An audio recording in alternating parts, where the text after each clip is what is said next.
पहले रीजनिंग का क्या पैटर्न होता था। तो देखिए पहले अगर आप देखेंगे ना तो रीजनिंग का बड़ा आसान सा फिक्स पैटर्न होता था, ठीक।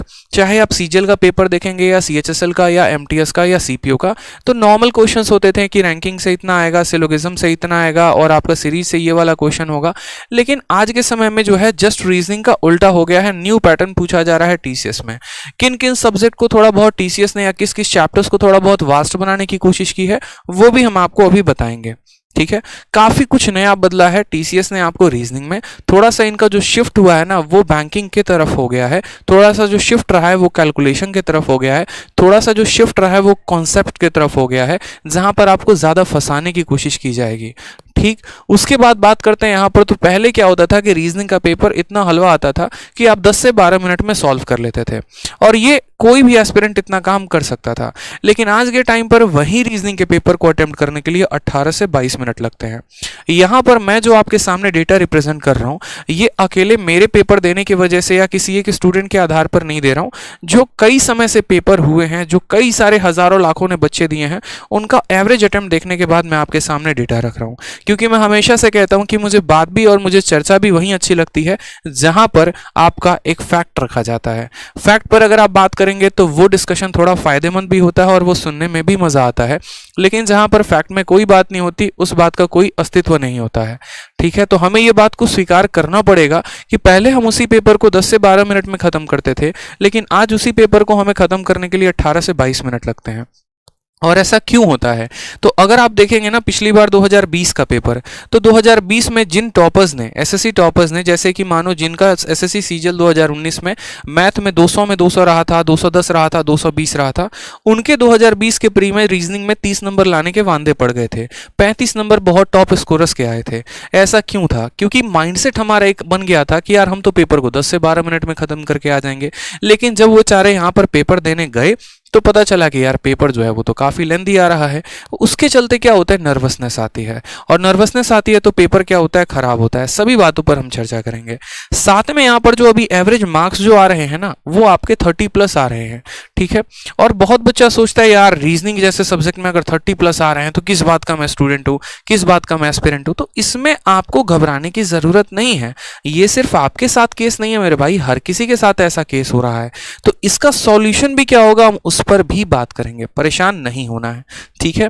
जैसे मानिए अगर हम बात करते हैं रीजन, जो आपने पूछा ना कि सर पहले 10 से 12 मिनट में पेपर खत्म हो जा रहा था, आज के समय में वो 18 से 22 मिनट क्यों ले रहा है? पहले 40+ हमारे स्कोर्स आ जाते थे, आज के समय में 30+ क्यों आ रहे हैं? तो रीजन है यहाँ पर ये 2 पॉइंट। पहला रीजन है 5 से 7 बढ़िया सवाल।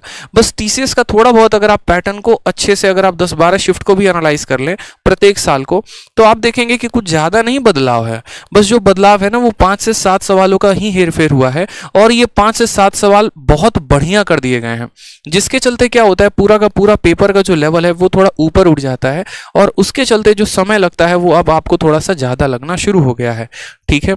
साथ में यहाँ पर क्या होता है कि जैसे ये 5 से 7 बढ़िया सवाल पूछ दिए जाते हैं, वहीं पर आपका पेपर जो है वो खराब होना शुरू हो जाता है।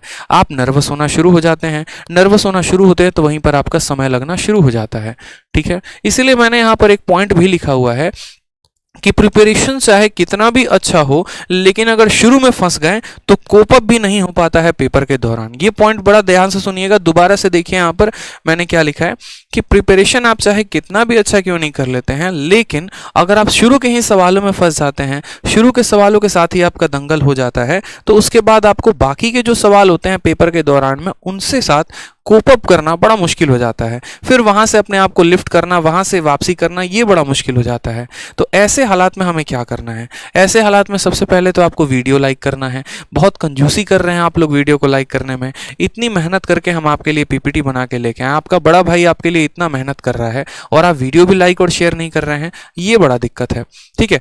कोप अप विथ होता है, ये मुझे पता है, कोप अप विथ होता है, प्रीपोजिशन विथ आता है यहाँ पे, इतना परेशान मत हो, मुझे पता है, ठीक है। नेक्स्ट बात करते हैं यहाँ पे। नेक्स्ट यहाँ पर कहा गया है, तो देखो यहाँ पर रीजन जो आ रहा है, ये 5 से 7 बढ़िया सवाल जो पूछे जा रहे हैं वो कहाँ से पूछे जा रहे हैं। तो सबसे पहले देखो यहाँ पर जो आपका पेपर कंडक्ट करती है वो टीसीएस है, टाटा कंसल्टेंसी सर्विस, ठीक है। तो बात करते हैं यहाँ पर टीसीएस के फेवरेट के बारे में। तो देखो, जैसे कि एनालिसिस के दौरान पाया गया है कि रीजनिंग में जो सबसे ज़्यादा फेवरेट आ रहा है क्वेश्चन, या जो सबसे ज़्यादा घुमावदार जिसमें बच्चे को फंसाया जा सकता है, वो ऐसे सवाल हैं, साइन इंटरचेंज। जैसा कि आपने अगर सीजीएल का पेपर दिया होगा, या फिर आपने सीएचएसएल का पेपर दिया होगा, या आपने सीपीओ का पेपर दिया होगा, तो उसमें देखा होगा साइन के इंटरचेंज के काफ़ी क्वेश्चन पूछे जा रहे हैं कि यदि हम प्लस को माइनस के साथ बदल दें और इस संख्या को इसके साथ बदल दें तो हमारा सवाल क्या होगा। इसमें नया क्या है, तो इसमें नया ये भी है कि पहले वो 1 अंकों तक सीमित होता था, अब यहाँ पर 2-2 अंकों वाले सवाल भी पूछ दिए जा रहे हैं। पहले यहाँ मल्टीप्लाई डिवाइड तक ही वो सीमित था, लेकिन अब इसमें बॉड मास का अच्छा नियम लगाया जा रहा है। तो देखो भाई, जब आपके सामने ऐसा क्वेश्चन आए ना, और पेपर में जब आपके सामने ये क्वेश्चन दिया गया हो, तो वहीं पर आप ये बात समझ लीजिएगा। अगर आपको देखने से लग जाए कि बन रहा है तो ठीक है, नहीं तो आप स्किप करके आगे बढ़ जाइएगा। ठीक है। नेक्स्ट बात करते हैं यहाँ पर सीरीज के क्वेश्चन। देखिए, थोड़ा सा जो सीरीज है ना, वो थोड़ा सा अपने आप को शिफ्ट होकर कहाँ लेकर गया है, तो बैंकिंग के पैटर्न पर लेकर गया है। पहले जो सीरीज बड़े प्यारे प्यारे आसान से आते थे, ठीक है, जहाँ पर एक ऐसा भी मैंने क्वेश्चन देखा है प्रीवियस ईयर का, 2 है, 4 है, 6 है, तो अगला क्या होगा, 8 होगा। इस तरीके से ऑप्शंस आपके दिए गए थे। लेकिन अब सीरीज ऐसी है जहाँ पर आप क्यूब, स्क्वायर और 10 तरीके के प्रॉपर्टीज को लगाकर हार जाएं, तब भी सवाल आपसे ना बने। ठीक, इन सब के सॉल्यूशंस भी हम बताएंगे। अभी मैंने क्या लिखा है यहाँ पर, रीजन लिखा है, और इनका सॉल्यूशन भी क्या है वो भी हम आपको बताएंगे, तो परेशान मत हो। पहले मुझे बीमारी बताने दो, फिर मैं इलाज भी बताऊंगा कि उसका इलाज क्या है। तीसरा यहाँ पर कोडिंग डिकोडिंग। कोडिंग डिकोडिंग को तो भाई साहब ऐसा रगड़ा गया है ना पेपर में। आपने विक्रम सर की क्लासेस अटेंड की है, वो सारा का सारा बात आपको बताते हैं। क्या होता है कि पहले कोडिंग डिकोडिंग बड़ा सिंपल पूछा जाता था, अल्फाबेट के जगह पर उनके नंबर के आधार पर कोडिंग की गई होती थी। लेकिन अब जो कोडिंग डिकोडिंग आ रहा है ना, उसमें वॉवेल की जो है वो अलग कोडिंग की जाती है, जो है कॉन्सोनेंट की अलग कोडिंग डिकोडिंग की जाती है, और ये बच्चा पकड़ नहीं पाता है। अगर आपने 60 दिन 60 मैराथन की क्लास नहीं देखी है विक्रमजीत सर की, तो आप यूट्यूब पर जाइए, आप यूट्यूब में जाके 60 दिन 60 मैराथन की क्लास को सर्च करिए, रीजनिंग की, विक्रमजीत सर की स्पेशली। उन्होंने इसके 3 क्लासेस लिए हुए हैं कोडिंग डिकोडिंग का, और इतने ब्यूटीफुल तरीके से जितने भी नए पैटर्न के क्वेश्चंस हैं ना, वो सारा का सारा उन्होंने अपने वीडियो में बताया हुआ है। कोडिंग डिकोडिंग के ये 3 लेक्चर्स हैं, और उसको अगर आप देख लेंगे तो आपका ये वाला पूरा का पूरा क्वेश्चन भी समझ में आ जाएगा क्या पूछा जा रहा है, और उसका तोड़ भी आपको समझ में आ जाएगा कि उसको तोड़ना कैसे है। और नेक्स्ट बात करते हैं सिलोगिज्म। तो देखो, पहले क्या होता था ना, सिलोगिज्म जो है वो 1 या 2 स्टेटमेंट का पूछा जाता था, लेकिन अब के पैटर्न में सिलोगिज्म जो है वो 4-4 स्टेटमेंट का पूछा जा रहा है। और ऐसे केस में बच्चा जहां पर पहले वेन डायग्राम की मदद से सवाल को बना पाता था, अब वो वेन डायग्राम वाला भी कंसेप्ट वहां पर फेल हो जाता है। तो यहाँ पर जो है आप अगर देखेंगे तो यही जो 4-5 टॉपिक है ना, इनके चलते ये 5-7 सवाल बढ़िया आते हैं, और इनके चलते अगर ये बढ़िया सवाल आता है तो उसके चलते पेपर होता है खराब। उसी के चलते आपका जो पहले 40+ अटेम्प्ट होता था, अब वहाँ पर 30+ ही नंबर आ पाते हैं। और जो ये कोडिंग डिकोडिंग हो गया, सिलोगिज्म हो गया, बाकी सभी टॉपिक्स हो गए, उसी के चलते पेपर में आपका जो समय लगता है वो 18 से 22 मिनट लगता है। तो स्पेशली इन 4 टॉपिक्स के क्वेश्चंस को या तो आप इन पे बहुत मेहनत करिए, जैसे कि पूरा का पूरा सिलोगिज्म विक्रमजीत सर ने पढ़ा रखा है। अगर आपके पास समय है तो उनका पूरा सिलोगिज्म का वीडियो देखिए, ठीक है। और अगर समय नहीं है तो 60 दिन 60 मैराथन में इन्होंने कराया हुआ है, आप वहां से इनकी वीडियो को देखिए, ठीक है। और दूसरी बात यहां पर मैं आपसे ये बोलूंगा कि अगर आपको लगता है कि इन टॉपिक्स पर थोड़ा आपका हाथ तंग है ना, तो आप इनके साथ सवालों में जो है दंगल नहीं करेंगे पेपर में, इनको छोड़ के आगे बढ़ेंगे। क्योंकि मेरे भाई इस बात को हमेशा ध्यान रखना कि सॉल्यूशन, जैसे मैंने कहा ना, सबसे पहले मैंने क्या कहा कि मैं आपको बीमारी बताऊंगा कि बीमारी क्या है, और उसके बाद मैं आपको बताऊंगा कि इसका इलाज क्या है।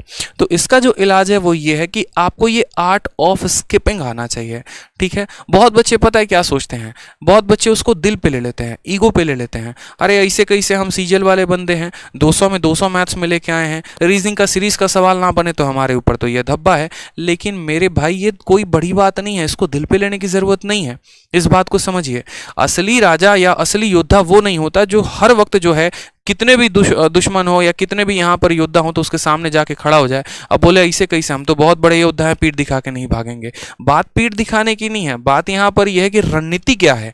असली योद्धा वो होता है जो सही रणनीति के साथ लड़ता है। अगर उसके सामने 1000 दुश्मन है तो वो उसको परस्त करेगा, लेकिन अपने तरीके से अपने सही समय पे करेगा, वो असली योद्धा होता है, ठीक है। हर वक्त जाके तलवार लेके खड़े हो गए ना तो वहीं पर आपको काट के फेंक दिया जाएगा, इस बात का ध्यान रखिए। तो जबरदस्ती जो है सवालों के साथ दंगल मत करिए, नहीं तो वही बात होगी, 18 से 20 मिनट लगेगा, 20 से 25 मिनट लगेगा, पूरा का पूरा पेपर होगा बर्बाद, ठीक है। तो क्या करना है, आर्ट ऑफ स्किपिंग करना है। जैसे मेरे भी 50-50-50 आए, मैथ में भी 50, इंग्लिश में भी 50, रीजनिंग में भी 50। शुरू में मैंने भी रीजनिंग के 4 सवाल छोड़ दिए थे। मैंने क्या किया था कि मैं जब लास्ट में आऊंगा ना तब इन सवालों को मैं अटेम्प्ट करूंगा, मैं शुरू में नहीं करने वाला। ये आर्ट ऑफ मेरा स्किपिंग था और यही रीजन था कि बाद में मेरे पास इतना समय बच गया था कि बड़े प्यार से वो सभी सवाल बन रहे थे। शुरू में मैं बहुत माइंड लगा रहा था क्या सीरीज है, क्या नहीं है, क्या नहीं है, लेकिन वो बन नहीं रहा था। क्यों? क्योंकि टाइम का प्रेशर था। लेकिन जब मेरे पास लास्ट के 10 मिनट बचे हुए थे, सवाल सिर्फ 4 थे, तो आप दुनिया का कोई ऐसा तरीका ढूंढ ही लोगे जिससे आप उस सीरीज के क्वेश्चन लगा पाओ। तो इसीलिए समय बचा के चलना है। साथ में यहां पर ये बात के लिए स्पेशली प्रिपेयर्ड रहना है, मेंटली प्रिपेयर्ड रहना है कि 3 से 4 सवाल तो आपको रीजनिंग में छोड़ने ही छोड़ने हैं। 3 से 4 सवाल तो आपको छोड़ के ही जाने हैं, इस बात का ध्यान रखिए। ठीक है, जबरदस्ती दंगल नहीं करेंगे। जबरदस्ती दंगल करने का नुकसान आप देखेंगे, आपका समय बढ़ेगा, समय बढ़ेगा तो आपका पेपर खराब होगा। ठीक।